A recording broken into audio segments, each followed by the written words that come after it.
Velvet Fields by McCaffrey. Originally published in the December 1973 issue of Worlds of If magazine, which had a British counterpart in the same month. It appeared in a French edition of Galaxy magazine in 1974 and a Romanian magazine in 1989. Its first appearance in a collection of the author's stories was The Girl Who Heard Dragons in 1994. It showed up in another anthology called Emerald Eye, the Best Irish Imaginative Fiction in 2003. Read by Daryl T. Smith II for my channel, Quasar Spectra. Velvet Fields. Of course, we moved into the cities of Zobranwarundisi when Worlds Federated finally permitted a colony there. Although Survey had kept a watch on the planet for more than 30 years standard and the cities were obviously on a standby directive, the absentee owners remained conspicuous by their absence. Since resources and supplies had agitated in council for another breadbasket planet in that sector of the galaxy, and Zobranwarundisi was unoccupied, we were sent in, chartered to be self-sufficient in one sidereal year and to produce a surplus in 2. It would, therefore, have been a great misdirection of effort not to have inhabited the cities, we only moved into 4, so patently suitable for humanoid life forms. The murals that decorated a conspicuous wall in every dwelling gave only a vague idea of the physiology of our landlords, always depicted in an attitude of reverent obeisance toward a dominating tree symbol, so that only the backs, the rounded, fuzzy-covered craniums, and the suggestion of arms extended in front of the bodies were visible.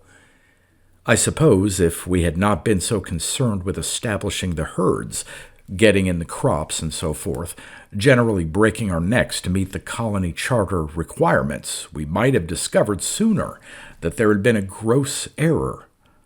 The clues were there. For example, although we inhabited the cities, they could not be brought to operational fully despite all the efforts of Dunlapil, the metropolitan engineer. Then, too, we could find no single example of the tree anywhere on the lush planet. But with R and S on our backs to produce, we didn't take time to delve into the perplexing anomalies. Dunlapil, with his usual urbane contempt for the botanical, quipped to Martin Chavez, our ecologist, that the tree was the tree of life and therefore mythical. Carry the analogy further, he would tease Martin, and it explains why the Zobranwarundisi left. Some dissident plucked the apple and got 'em all kicked out of the Garden of Eden. Eden might well have been modeled on Zobranwarundisi, with its velvet fields, park-like forests, and rolling plains. Amid these sat lovely little cities constructed of pressed fibrous blocks, tinted in pleasant colors during a manufacturing process whose nature frustrated Dunlapil as much as the absence of the tree perplexed Chavez. So, suppressing our pervasive sense of trespassing, we moved into the abandoned dwellings, careful not to make any irreparable damages to accommodate our equipment. In fact, the only sophisticated non-indigenous equipment that I, as colony commissioner, permitted within any city was the Plastistele comm tower. I ordered the rocket port constructed beyond a low range of foothills on the rather scrubby plain at some distance from my headquarters city. An old riverbed proved an acceptable road for moving cargo to and from the port, and no one really objected to the distance. It would be far better not to offend our landlords with the dirt and chaos of outer space commerce close to their pretty city. We pastured the cattle in the neatly separated velvet fields. Martin Chavez worried when close inspection disclosed that each velvet field was underpinned by its own 10-meter-thick foundation of ancient rock-hard clay. Those same foundations housed what seemed to be a deep irrigation system under every field. I did ask Martin Chavez to investigate the curious absence of herbivores from a planet so perfectly suited to them. He had catalogued several types of omnivores, a wide variety of fowl, and a plethora of fishes. He did discover some fossil remains of herbivores, but nothing more recent than traces comparable to those of our Pleistocene epoch. He was therefore forced to conclude, and submitted his voluminous report with numerous comparisons to nearby galactic examples, that some catastrophe, perhaps the same that had wiped out the humanoids, had eliminated the herbivores at an earlier stage. Whatever the disaster had been, bacterial, viral, or something more esoteric, it did not recur to plague us. We thrived on Zobranwarundisi. The first children, conceived under the bluish alien sun, were born just after we had shipped our first year's surplus off-world. Life settled into a pleasant seasonal routine. The beef, sheep, horses, kine, even the windowers of Grace's world imported to Zobranwarundisi on an experimental basis, multiplied on the velvet fields. The Xenograриan crops from half a dozen worlds gave us abundant yields. We had some failures, of course, with inedible or grotesque Ergosian mutations, but not enough to be worth more than a minor Chavezian thesis in the record and a shrug of the pioneering farmer. If a colonist is eating well, living comfortably with leisure time for his kids and time off with his wife on the languid southern seas, he puts up with minor failures and irritations, even with the omnipresent guilt of trespassing. I was not the only one who never felt entirely at ease in the pretty cities, but as I rationalized the intermittent twinges of conscience, it would have been ridiculous to build facilities when empty accommodations were already available, despite their obstinate refusal to work, no matter how Dunlapil tried. Still, we managed fine and gradually came to ignore the anomalies we had never fully explored, settling down to make our gardens and families grow. The 10th year was just beginning with surprising warmth when Martin Chavez called a meeting of myself, himself, and Dunlapil as engineering specialist. Chavez had even convened it on a rest day, which was annoying as well as unusual. Just in case we have to call a meeting of the colony, he told me when I protested the scheduling. That statement, together with his insistence, was enough to make me feel apprehensive. Although Martin Chavez was a worrier, he was no fool. He did not force his problems on anyone unnecessarily, nor was he for calling useless meetings. I have an unusual report to make on a new plant growth discernible in the velvet fields. Commissioner Sarubi, he announced formally. Such a manifestation is not generally associated with a simple monocotyledonous plant. I've cross-checked both used and unused pastures, and the distortions of the growth in the used fields are distressing. You mean we've imported a virus that's mutating the indigenous grasses? I asked. Or has the old virus that killed off the herbivorous life returned? Nothing like this mutation has ever been classified, and no, I don't think it's a repeat of a previous calamity, Chavez said, frowning with worry. Come on, Marty, Dunlapil said with some disgust. Don't go calling for a planetary quarantine just when we're showing a nice credit balance. Chavez drew himself up indignantly. He hasn't suggested anything of the sort, Dunn. I said, wondering if the urban engineer was annoyed because Chavez seemed closer to solving the enigma of the tree than Don Lapille was to the mechanics of the cities. Please explain, Specialist Chavez. I have lately discerned a form of weird evolution from the family Gramineae, which these plants have resembled until now. He snapped on the hard viewer and projected a slide onto the only wall in my office bare of the ubiquitous murals.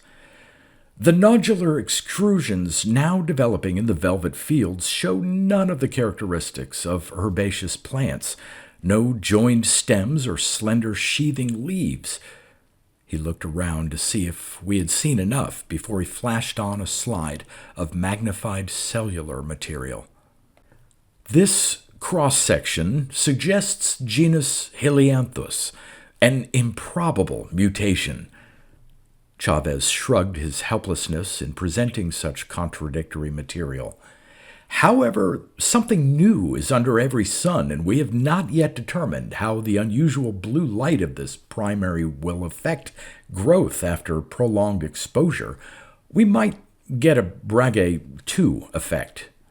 The next thing you'll be telling me, Martin, Don Lapille said, as if to forestall a discourse on galactic comparisons, is that these plants are the aliens who built these cities. He grinned at me. That ought to be obvious, Chavez said with such a lack of rancor that the disbelief I had been entertaining disappeared. Commissioner, Chavez's grave eyes met mine. Can you give me another reason why every city has similarly fenced lots, all placed to catch full daily sun? Why the velvet fields with that central dominant tree symbol appear to be the reverent focus of the aliens? Excuse me, the indigenous species? But they're clearly humanoid, Don Lapille said in protest. Their culture is agrarian, and there are no grazing beasts, nor a single example of that blasted tree anywhere on the planet. Yet, that was when I truly began to fear. There are no grazing beasts, Chavez went on inexorably, because they have been eliminated to protect the velvet fields and whatever is growing within them now. You mean when those fields bloom with whatever it is they bloom with, the aliens will return? Don Lapille asked. Chavez nodded. If we haven't irreparably altered the growth cycle. But that's fantastic. An entire civilization can't be dependent on a crazy, who knows how long cycle of plant life, Don Lapille spluttered. Nothing is impossible, replied Chavez at his most didactic. Your research has been sufficiently comprehensive? I asked him, although I was sick with a sense of impending disaster. As comprehensive as my limited equipment and knowledge allow. I would welcome a chance to submit my findings to competent xenobiologists and xenobotanists with greater experience in esoteric plant life forms. And I respectfully request that you have Colonial Central send us a team at once. I'm afraid that we've already done incalculable damage to the... He gave a grim smile. He would not make the same mistake again. Indigenous organisms seeded in those fields. The semantic nicety was no help to my frame of mind. If Chavez were even remotely correct, we would require not only xenobotanists and xenobiologists, but an entire investigation team from worlds federated to examine our intrusion into a domain that had not, after all, been abandoned by its occupants like a Marie Celeste, but was simply lying fallow with the owners in residence. As Chavez, Don Lapille, and I walked from my office toward the comm tower, I remember now that I felt a little foolish and very scared, like a child reluctant to report an accident to his parents, but positive he had to risk upsetting them. The Plastistili Tower had never looked so out of place, so alien, so sacrilegious as it did now. "Now, wait a minute, you two," Dunlapille protested. "You know what an investigation team means. Anything and everything must be done to mitigate our offense as soon as possible," Chavez said, interrupting nervously. "Damn it!" Dunlapille stopped in his tracks. "We've done nothing wrong. We may have crippled an entire generation," Chavez said with an expression of ineffable sorrow. "There are plenty of fields we never touched. The aliens, natives, can use them for food." Chavez's smile deepened, and he gently removed Dunlapille's hand from his arm. "From dust ye came, to dust ye shall return, and from dust shall ye spring again." It was then that Dunlapille understood the enormity of our crime. "You mean the plants are the people? What else have I been trying to explain? They are born from the trees." We did what we could, even as we waited for the specialists and the investigation team to arrive. First, we cleared the animals and crops from every one of the velvet fields.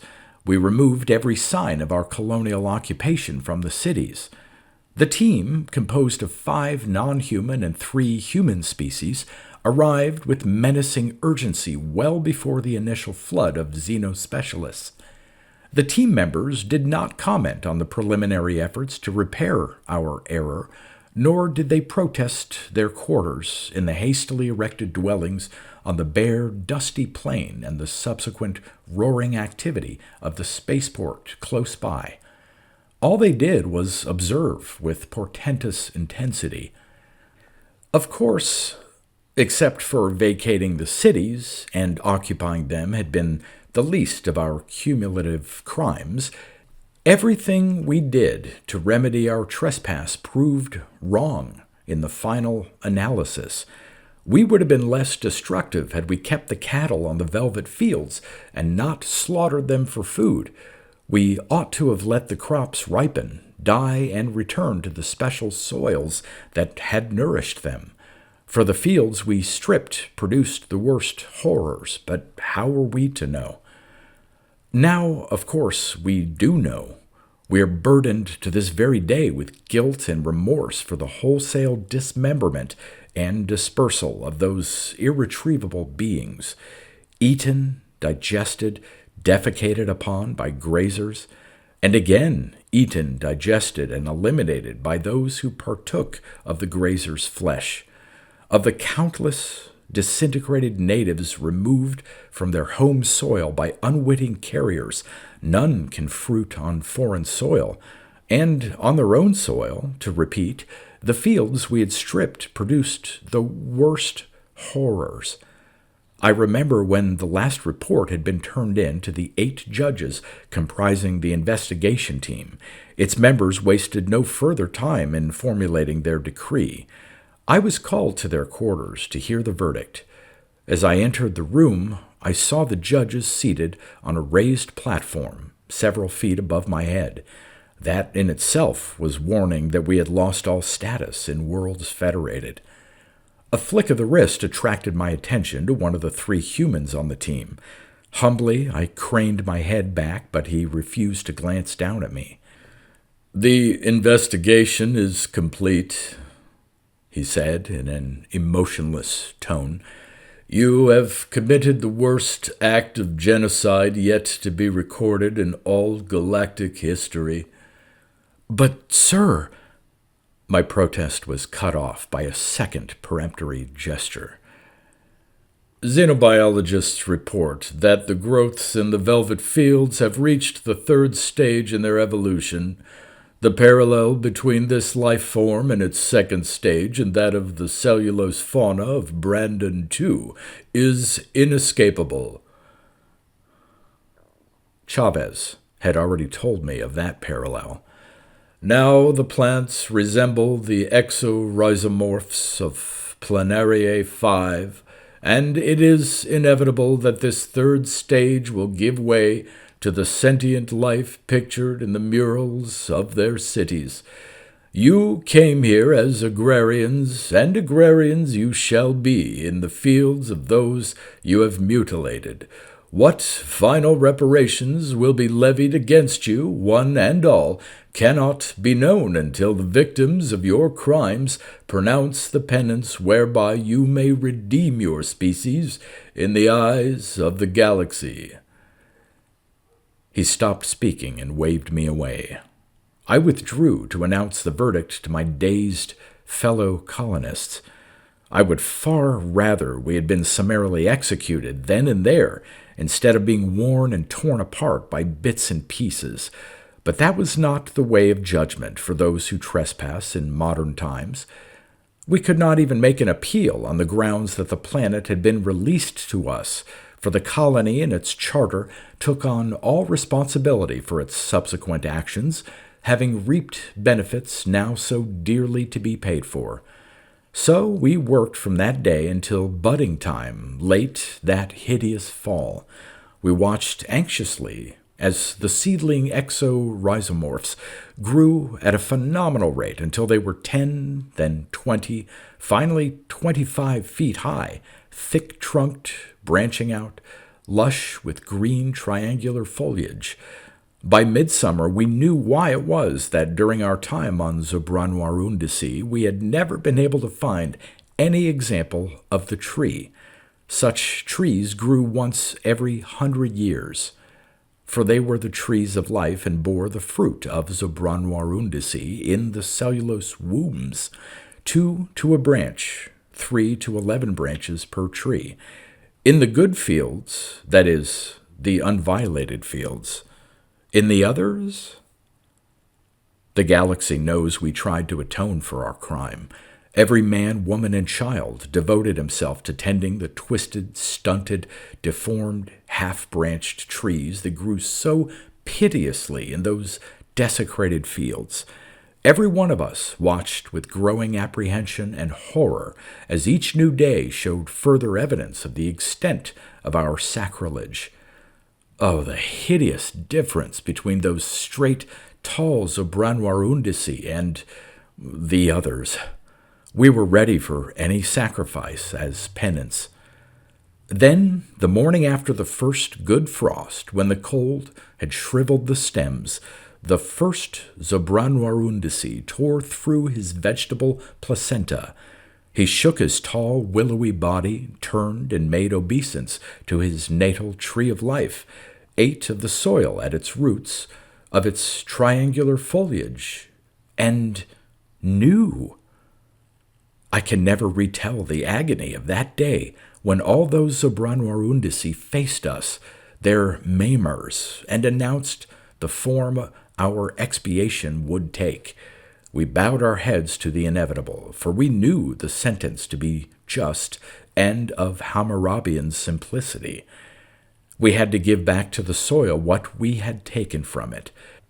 The handless Zobranwarundisi, recognizing his missing member from the cells, now incorporated into the fingers of a young colony child nurtured on milk from cattle, fed in the velvet fields, had every right to reclaim what was undeniably his own flesh.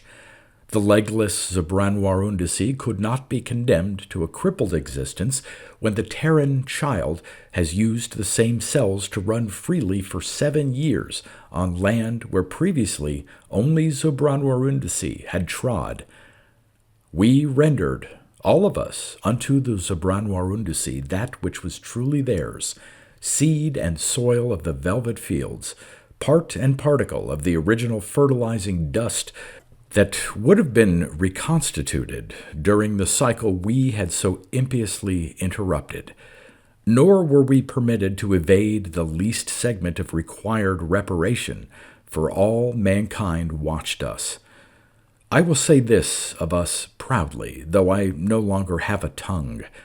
Mankind will be able to live with its conscience. Not one of us, when required, failed to give his flesh to the Zobranwarundisi in atonement.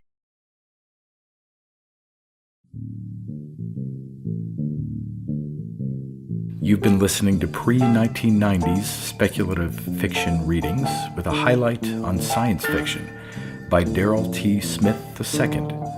Please consider clicking the donation link in the description box. Thank you so much for your time and your imagination.